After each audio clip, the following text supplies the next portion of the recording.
Hello students, अपन आज covalent radius पढ़ेंगे। Covalent radius कैसे होती है?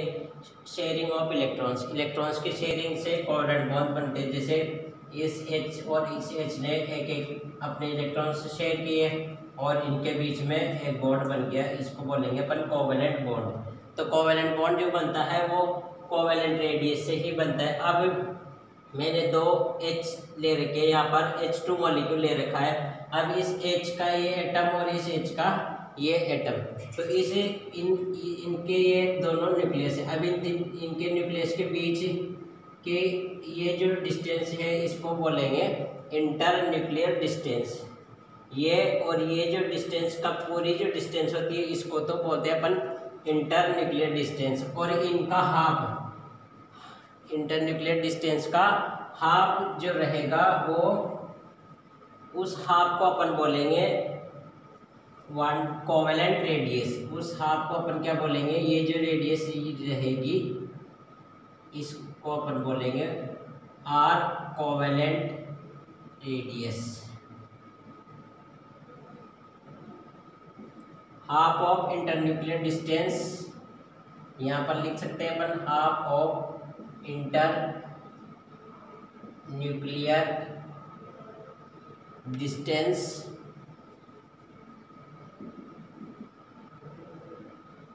Of N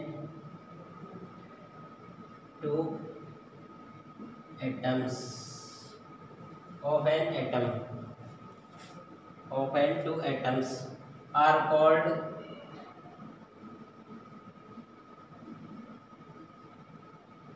covalent radius।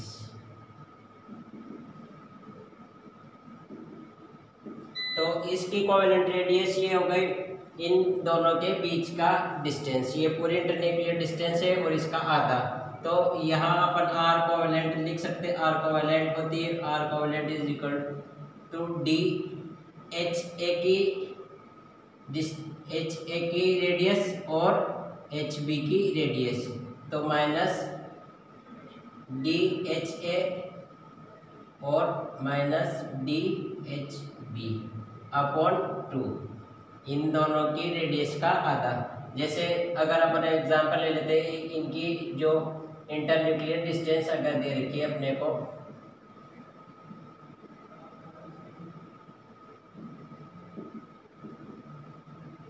ये 198 दे रखी है इंटरन्यूक्लियर डिस्टेंस। अगर 198 अपने को दे रखी है तो कोवेलेंट रेडियस अगर अपने को निकालनी है, कोवेलेंट रेडियस निकालनी हो तो क्या करेंगे?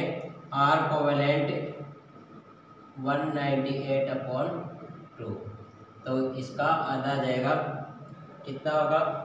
9 और एक इधर गया तो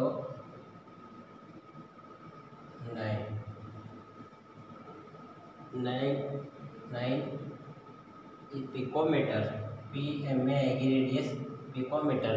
तो ये इसकी कोवेलेंट रेडियस आ गई।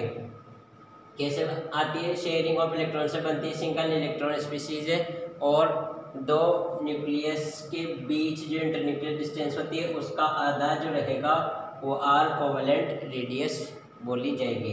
इसको अपन फिर बाद में आर सी आर लिखेंगे, सिर्फ कोवेलेंट और रेडियस आर सी आर, ये सिंबल अपन देंगे आगे। इसको स्क्रीनशॉट ले लो इसका एक बार।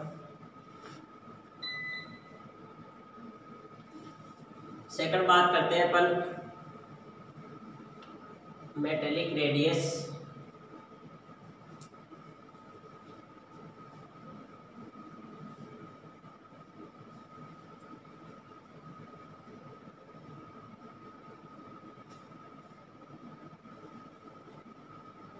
Metallic radius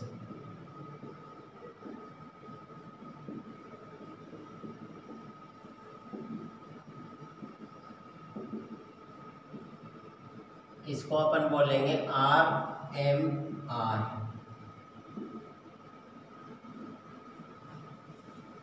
metallic radius, metallic radius क्या होती है? मेटेलिक रेडियस जो रहती है अधिकतर मेटल्स में होती है। मेटेलिक पार्ट मेटल में पाई जाती है। इसको कैसे लिखेंगे अपन? क्या होती है, कैसे देखा जाता है कि किसी भी दो जो मेटल एटम है, जैसे मैंने ये एक मेटल ये ले लिया और एक मेटल ये ले लिया, दो मेटल एटम, इनके अपने अपने न्यूक्लियस, इसका ये न्यूक्लियस, इसका ये न्यूक्लियस, दो मेटल एटम के न्यूक्लियस और इनके बीच जो इनकी इंटरन्यूक्लियर डिस्टेंस ये है, ये क्या है, इंटरन्यूक्लियर डिस्टेंस, इंटरन्यूक्लियर डिस्टेंस। और इस इंटरन्यूक्लियर डिस्टेंस का हाफ, तो ये इनकी इंटरन्यूक्लियर डिस्टेंस का क्या हो गया, हाफ हो गया है, ये होती है RMR।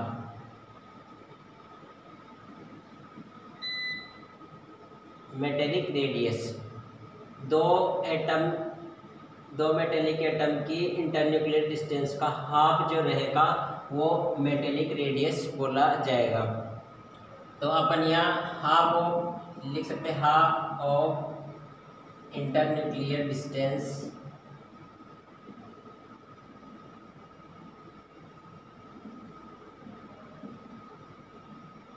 Between two metal atoms are called metallic radius।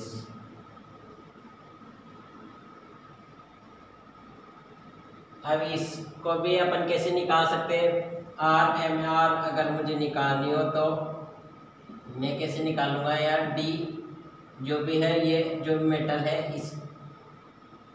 इसका आधा, D या इंटरन्यूक्लियर डिस्टेंस का आधा। तो जैसे ये अपने पास किसी एग्जांपल लेते हैं, जैसे ये दे रखी है अपने को 140 दे रखी है और अपने को R मेटेलिक निकालना हो तो कैसे निकालेंगे, 140/2, तो R मेटेलिक आ जाएगी अपने पास 70 पिकोमीटर, ये ऐसे अपन निकाल सकते हैं। तो मेटेलिक रेडियस ये हो गए, मेटेलिक रेडियस दो मेटल एटम के इंटरन्यूक्लियर डिस्टेंस का आधा जो रहेगा वो मेटेलिक रेडियस बोला जाएगा। तो सेकंड अपन ने मेटेलिक रेडियस देख ली है, थर्ड अपन पढ़ेंगे वान डेर वाल रेडियस। इसको एक बार उतार लो। अब इसको मिटाता हूँ मैं, थर्ड रेडियस की बात करते हैं अपन।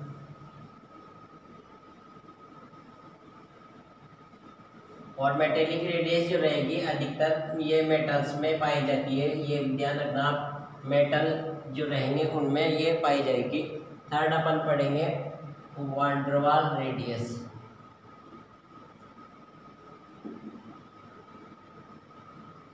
वान डेर वाल रेडियस, वान डेर वाल रेडियस ये अधिकतर non metal atom, non metals में एंड गैसियस मॉलिक्यूल में, ये गैसियस मॉलिक्यूल में ये पाई जाएगी। अधिकतर जो गैसेस होती है उनमें वान डेर वाल रेडियस पाई जाती है। वान डेर वाल रेडियस क्या होती है कि ये जो एक गैस का मॉलिक्यूल है इसका न्यूक्लियस और ये दूसरा गैस का मॉलिक्यूल है इसका ये न्यूक्लियस, अब इन जो न्यूक्लियस है इनके बीच की जो डिस्टेंस रहेगी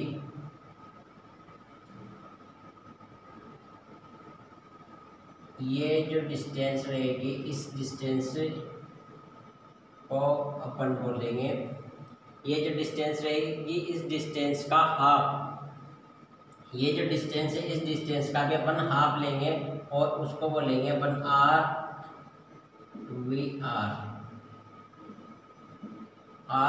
वान डेर वाल रेडियस इसको बोला जाएगा।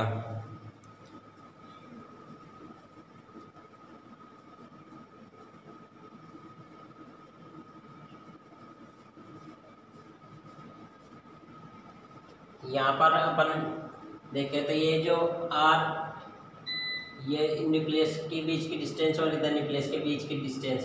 तो यहाँ ये पूरी जो रहेगी ये इंटरन्यूक्लियर डिस्टेंस बोली जाएगी, और इसका आधा अपन मान सकते हैं, इसका आधा क्या बोलेंगे अपन, RVR बोला जाएगा,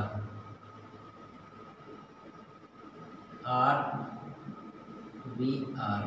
जैसे ये अपन ने पूरी मान ली, इसकी पूरी की जो है वो D है, ये जो पूरी है वो इंटरन्यूक्लियर डिस्टेंस क्या है, D है। तो R वांडरवाल अगर अपने को निकालनी है तो R वांडरवाल होगी D/2।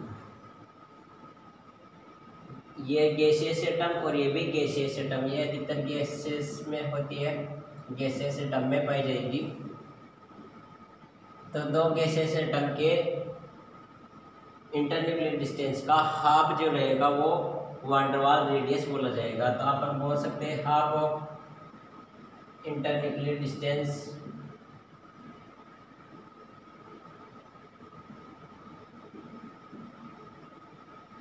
Between two adjacent gaseous atom